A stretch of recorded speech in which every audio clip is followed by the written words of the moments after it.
It's embarrassing to admit this, but if we were to take on the Executive Council right now, they'd take us out before we could even scratch them. You know what they say, haste makes waste. As of today, we're the new members of the Jukin Club. Give me 3 months. You give me 3 months and I promise I'll be stronger than all you guys.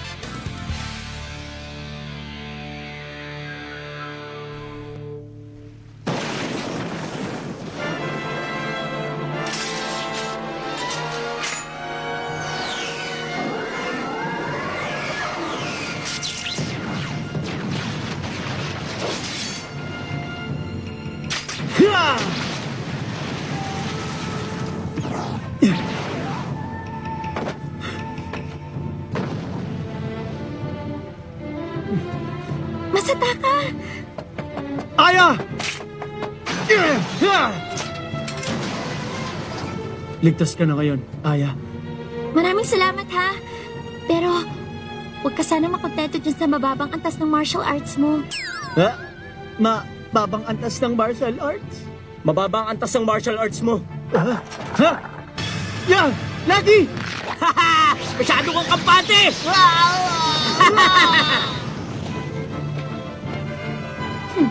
Heto pa! Tama na! Tama na! Parang awa niyo na!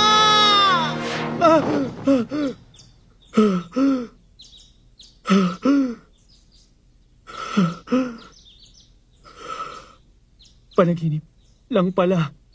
Ang sama. Okay na sana, sablay lang ang ending. Magandang umaga, Takeyanagi. Ang aga mo, ah. Ba't siya nandito? Nasa panaginip ko siya. May naman nagpakita siya sa kwarto ko. Kasalukuyang ginaganap ang Golden Week sa Juken Book Club. Sumasailalim kami sa matinding pagsasanay sa loob ng bahay ng mga Natsume.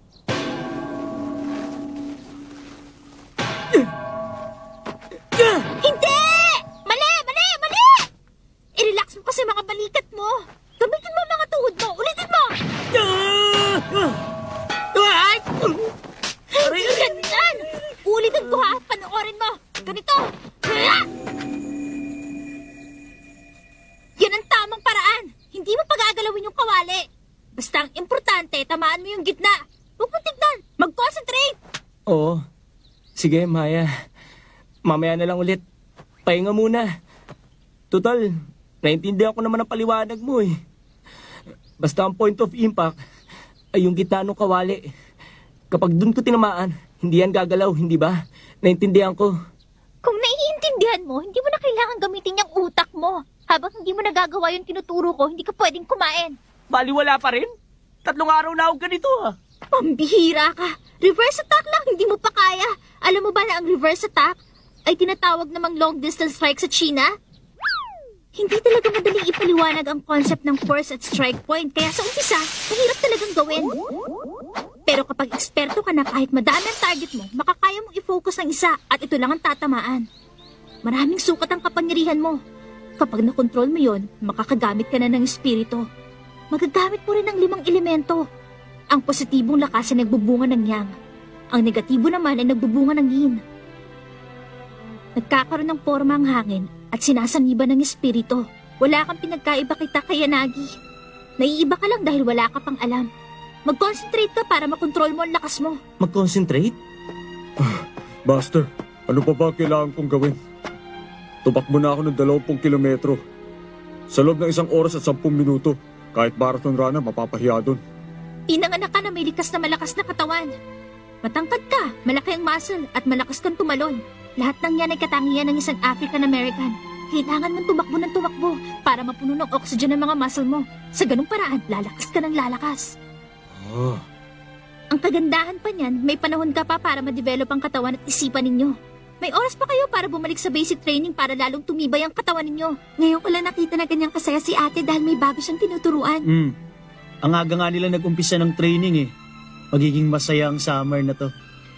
Oo.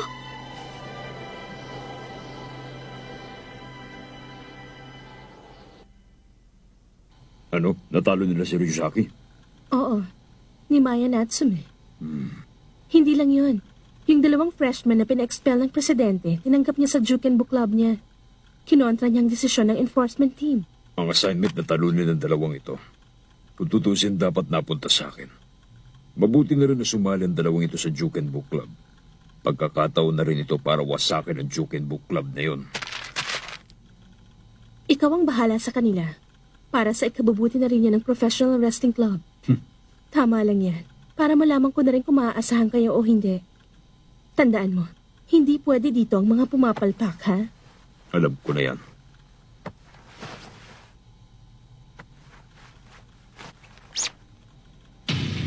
Ipaglalaban ko ang patakaran na eskwelahan. Hoy! Kain na! Kain na! Kain na! Nagugutom na ako. Hindi ka pa rin pwedeng kumain, Suichiro. Ano? Bawal pa rin kumain? Pati hapunan, bawal. Ay, Mismo. Ang sarap talaga ng training. Oo nga. May problema ba? Meron ka bang iniisip? Yung enforcement team kasi. Sa palagay ko, hindi nila tayo titigilan. Pero teka, hindi ba pinuruhan na silang dalawa ng isang berdugo? Ano ba kayo? Parang sumusuko na kagad kayo sa training, ah. Ha? Tinalo mo na pala siya? Paano kung gumanti yung enforcement team? Kaya nga eh. Aba, napadalaw ka. Anong kailangan mo masataka? Mrs. Suzu, nandyan bang kapatid ko? Anong kailangan mo? Sinabi ko na sa'yo. Gusto ko makausap ang kapatid ko. Ang kapatid mo? Hindi. Hindi makikipagkita sa'yo ang presidente. Siguro naman ay alam mo na kung bakit hindi pwede.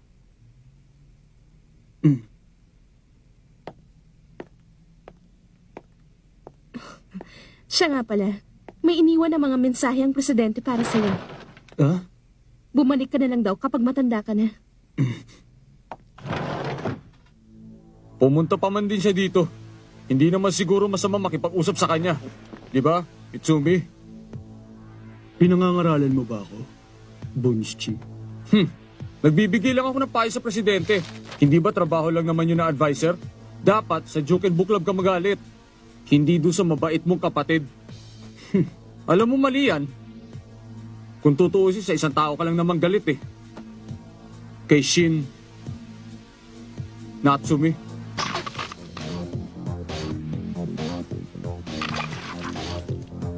Bunchi. Wag na wag mong mababangkit sa akin ang pangalan na yan. Maliwanag.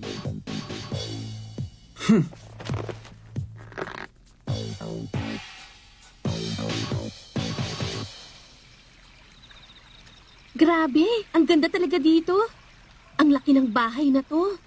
Tapos may hot spring pa sa labas. Ang yaman-yaman pala ng pamilya mo, Miss Natsume. Sobra ka naman, hindi naman no. Nirestay na ng huling henerasyon. Itong bayat lupa na lang ang natitira sa ari-arian namin eh. Pero okay pa rin, hindi ba? Mabuti napadalaw ka rito. Hindi kasi marunong magluto yung ate ko eh. Kaya minsan napapagod ako. Alam mo, Jackie, ang ganda-ganda mo talaga. Nainggit ako sa'yo. Salamat ha. Pero hindi yata kapanipaniwala yan kapag sa'yo nang galing. Ha? Ano ka ba? Ang ganda-ganda mo kaya, Aya. Ano? Hindi naman ako maganda, no? Maganda ba ako? Eh na hindi nga ako tinitignan man lang nung si Suichiro. Ganun lang yon, kasi hindi pa niya nakikita ang totoong kagandahan mo. Puro away lang ang nasa utak nun. Basta pagdating sa babae, parang totoy lang yung walang kaalam-alam. Kapag ganun ang lalaki, dapat ikaw ang gumawa ng first move. Example, ganito. Wait, stop! Wag dyan! Wag! Sinabi ng wag dyan eh!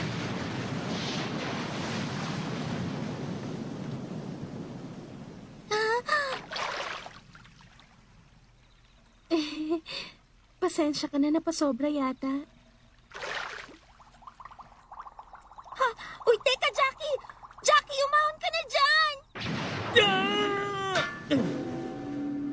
Huh? Ba't ganun? Ano nangyari? Yung sa harapan sinuntok mo pero yung sa likod ng gumalaw. Paano mo ginawa yun? Yun nga hindi ko maintindihan eh. Gutom na kasi ako eh. Nasa loob na yata ng tiyan ko ang lahat ng lakas ko eh. Siguro yun ang dahilan kung bakit. Ha? Hindi ba yun yung... Shh! Huwag ka masyadong maingay, manood ka na lang. Master? Kaya ako siya ginutom para maipon ang lakas niya doon sa tiyan niya. Kita mo, may bago tuloy siyang natutunan. Hiya!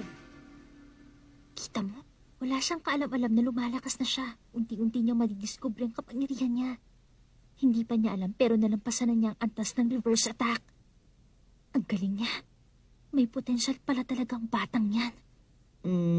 Sa loob ng 3 buwan, magiging mas malakas na siya kesa sa ating lahat.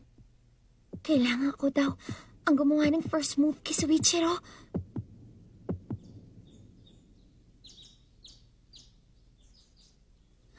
Soichiro...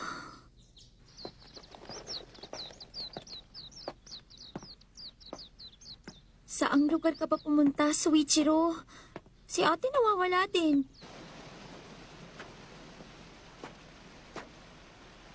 Ha?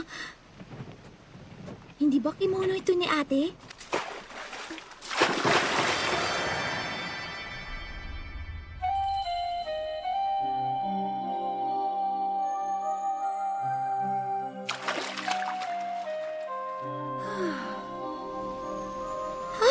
Uy, ate!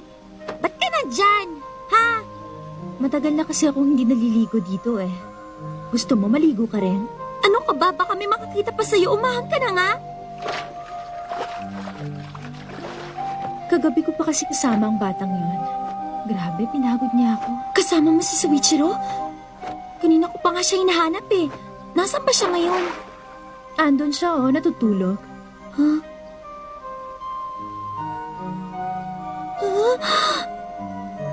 Walang suot? Tapos si ate, pareho sila! Teka, ano ba yung iniisip mo? Ano ka ba? Gamitin mo ang mga mata mo.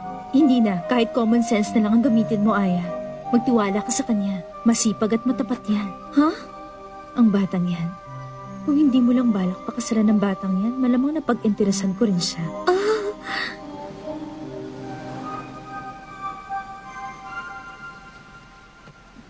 Nagbibiro lang ako. Huwag ka mag-alala.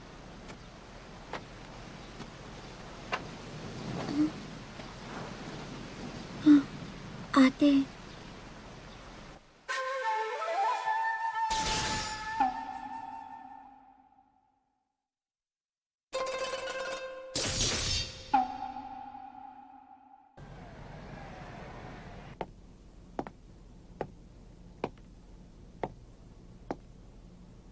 Pambira. Patapos ang Golden Week ng Jukenbo.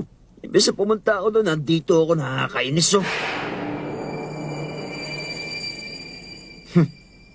Hindi ko kayo pagbibigyan. Magka kayo! Sabi niya piro lang daw. Pero ngayon lang nagbiro sa akin si ate ng ganun. Kung di mo lang balak pakasalan ng batang yan, malamang napag-interesan ko na rin siya.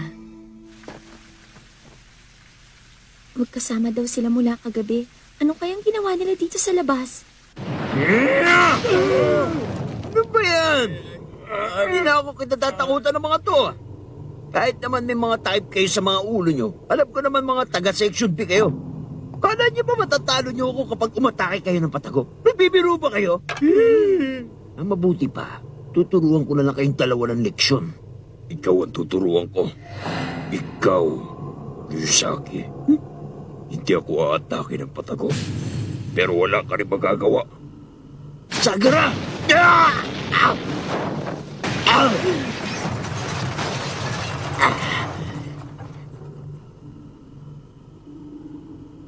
Sa eskwelahang ito, ang mga patakaran ay nasa katauhan ng mga berdugo. Kapag pumapalpak ang mga berdugo, hindi napapatupad ang patakaran. Ang ginawa mo kapalpakan ay malaking kasalanan sa enforcement team. Sagara!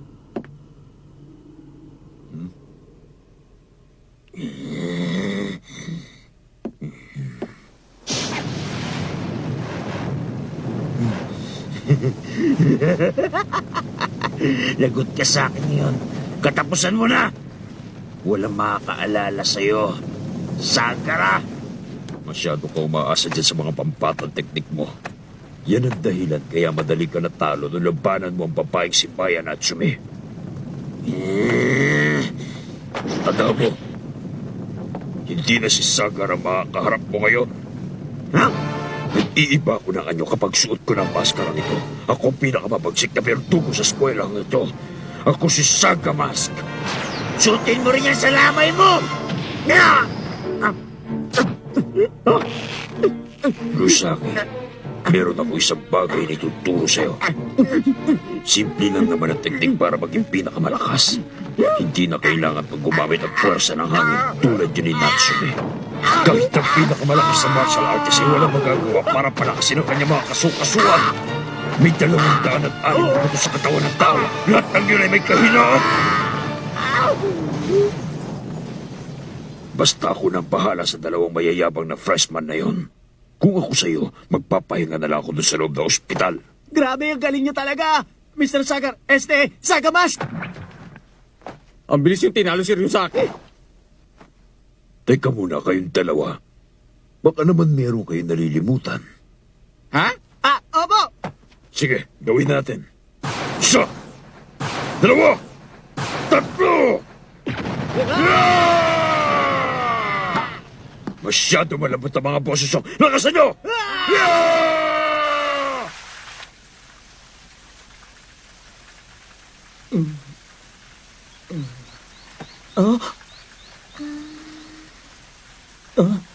Bakit ganito? Natutulog siya? At saka bakit ganun? Mukhang nakatulog din ako. Saka isa pa, bakit nakakando ang ulo ko sa hita niya? Kailangan maramdaman mo ang daloy ng hangin para lalong makontrol mo to. Kapag nagawa mo na yun, makakaya mo na rin gawin to.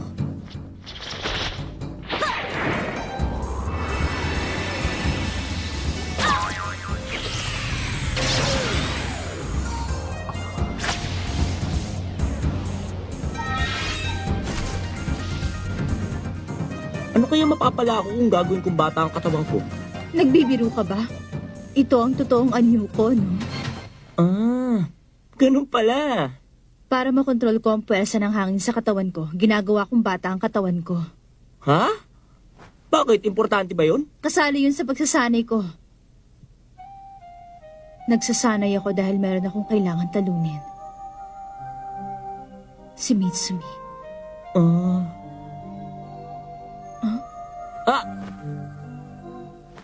Tama na nga itong pagkikwentuhan natin. Magsasanay pa tayo hanggang umaga eh. Sabi mo eh.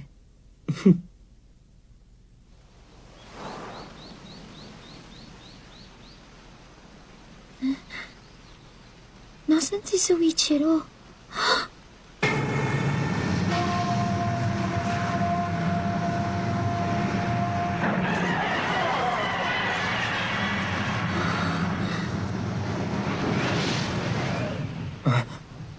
Sorry, nagising ba kita?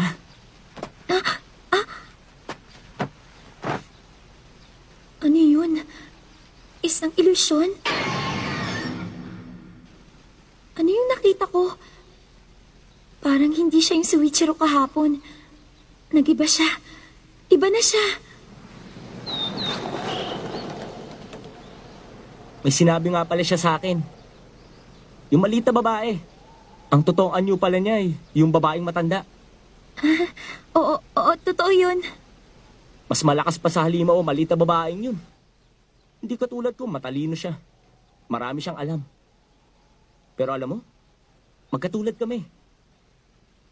Pareho kami ng nararamdaman. Matyaga, mapursige. Wala kaming pakialam basta makuha namin ang gusto namin. Ang galing talaga. Soichiro, bakit? O sige, tama na ang pahinga. Magsasanay na ako ulit. Ngayon lang ako nainis sa pagsasanay na to. Pati na sa kapangyarihan ko na hindi ko makontrol. Ayoko na nito. Ayoko nang makakita. Pero hindi ko mapigilan yon.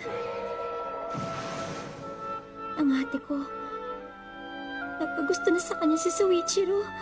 Nahulog na ang puso ni Soichiro sa kanya.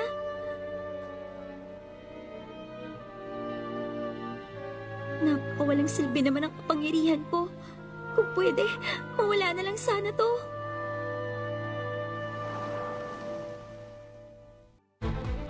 So, the Executive Council is really on the move now.